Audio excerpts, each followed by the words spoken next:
Sebagai mahasiswa dan generasi penggerak bangsa, tentunya kita memiliki peran yang sangat penting untuk mendorong pertumbuhan perekonomian.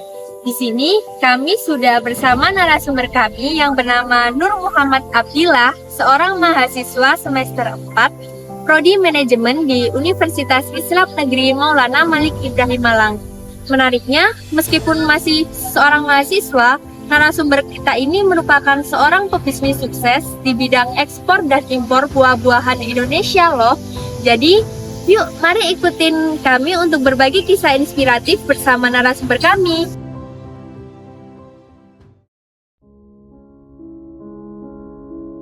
Awal saya merintis usaha ini, saya dari pesantren di kursi SMA. Saya mulai berjualan di bangku pesantren, saya berjualan es teh, ditawarkan ke teman-teman, kemudian saya taruh di kantin-kantin. Itu awalnya saya memiliki jiwa entrepreneur. Kemudian setelah lulus dari pesantren, itu masa-masa Covid, ketika kelas 3 SMA itu, ketika kita belajar tatap muka tidak bisa, dengan belajar online, saya berpikir waktu itu di bulan Ramadan, saya memiliki channel, atau di Jakarta itu, saya tinggal di Jakarta, alhamdulillah saya jualan kurma. Hanya bermodalkan lewat handphone, saya berjualan. Yang awalnya ibu saya, bapak saya tidak memiliki stok kurma, saya masarkan punya di Facebook atau punya barang orang lain, kemudian saya pasarkan. Kemudian dari situ, alhamdulillah selama berbulan-bulan, saya awalnya door to door, masarin ke masjid-masjid yang ketika di masjid itu pasti membutuhkan kurma. Dari situ, alhamdulillah yang mungkin satu dus, 2 dus, 3 dus, saya bisa memilih satu palet. Satu palet itu sekitar 144 dus. Kemudian dari situ, ketika saya membeli satu palet kurma waktu itu di akhir bulan Ramadan mendekati Syawal, saya datang ke Tanjung Priok. Saya bertemu importir, kemudian bertemu para pelaku usaha di Jakarta. Dan setelah itu, yang saya paling tekankan, karena bisnis itu tidak bisa dimulai yang harus dengan rencana-rencana, karena bisnis itu harus dilaksanakan.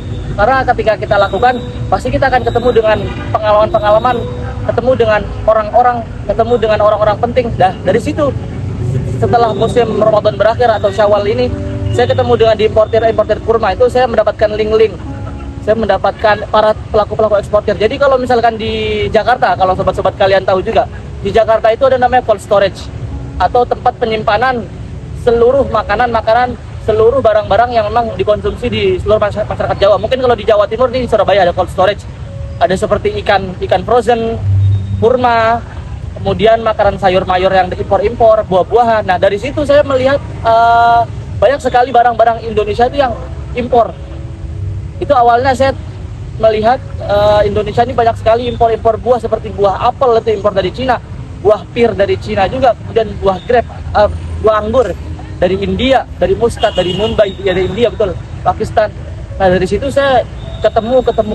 Karena dari, kalau misalkan kita lihat di dus buah itu pasti ada label nama PT Importir Kurma. Dari situ importir buah-buahan, importir yang memang dia naruh di Indonesia.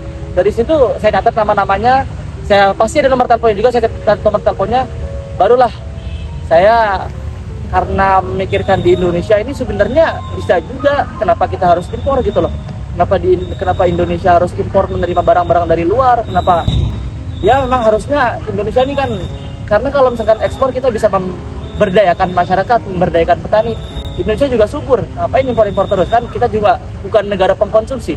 Kita juga bisa menjadi negara penghasil, negara supplier untuk masyarakat. Dari situlah awal perjalanan karir saya. Kemudian dari situ setelah lulus SMA, saya mendapat kenalan channel-channel yang awalnya jualan kurma, kemudian saya melihat importir buah-buahan, kemudian saya chat masing-masing perusahaan itu, saya kenalkan, kemudian dari situ juga saya ketemu, entah kenapa, saya tiba-tiba ketemu orang-orang yang memang jualan di buah-buahan, pelaku-pelaku buah-buahan kayak seperti pasar induk. Nah, baru dari situ kita mulai membranding bahwa cobalah kali-kali kalian kita bertukar barter. Jadi waktu itu sistemnya saya menawarkan ke importir buah di Indonesia, ke Cina itu seperti ini.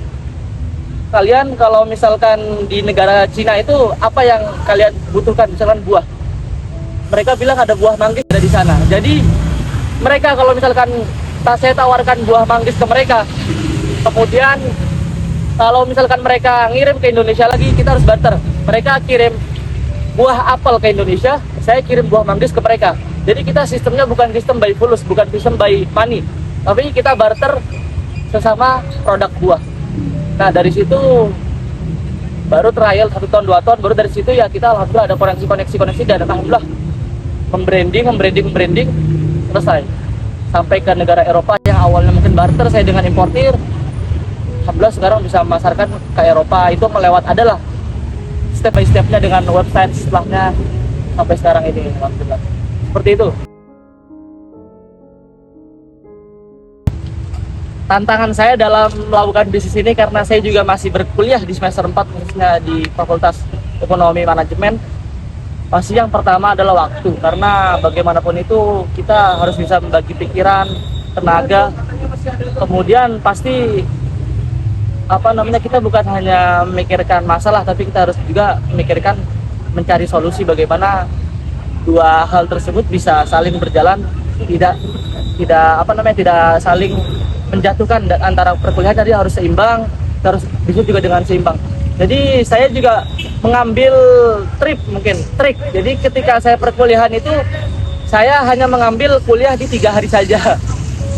Di hari Senin, Selasa, Rabu itu pun saya ini Kamis tapi hanya siang aja. Nah di hari Senin, Selasa, Rabu, Kamis sampai siang itu saya maksimalkan kuliah.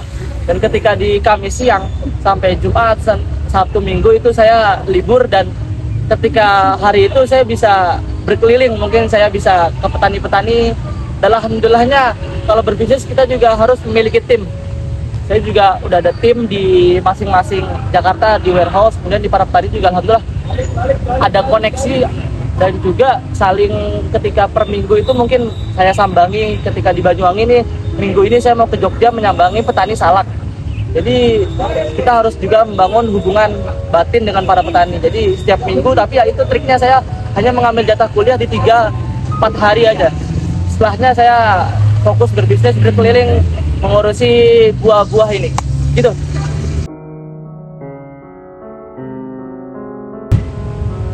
Motivasi saya buat para kaum muda, para kaum Gen Z di Indonesia, khususnya saya juga dan teman-teman.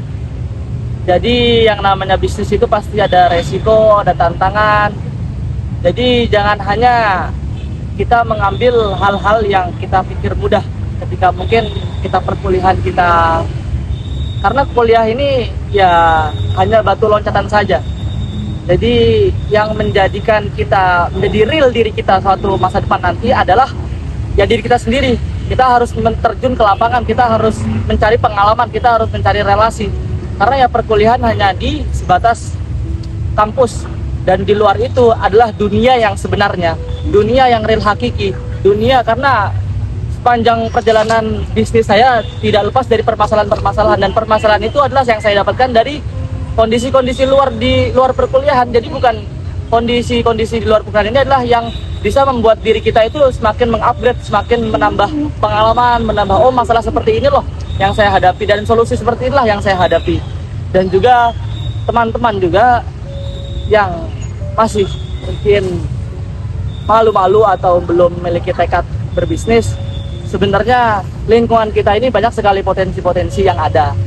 Dan bagaimana itu dari pandangan teman-teman sekalian, bagaimana teman-teman ini menjadikan peluang itu sebagai berbisnis. Jangan menjadikan peluang itu ya sebagai lewat aja. Karena ibaratkan kalau misalkan kita diberikan kita disuruh cari buah apel warna merah.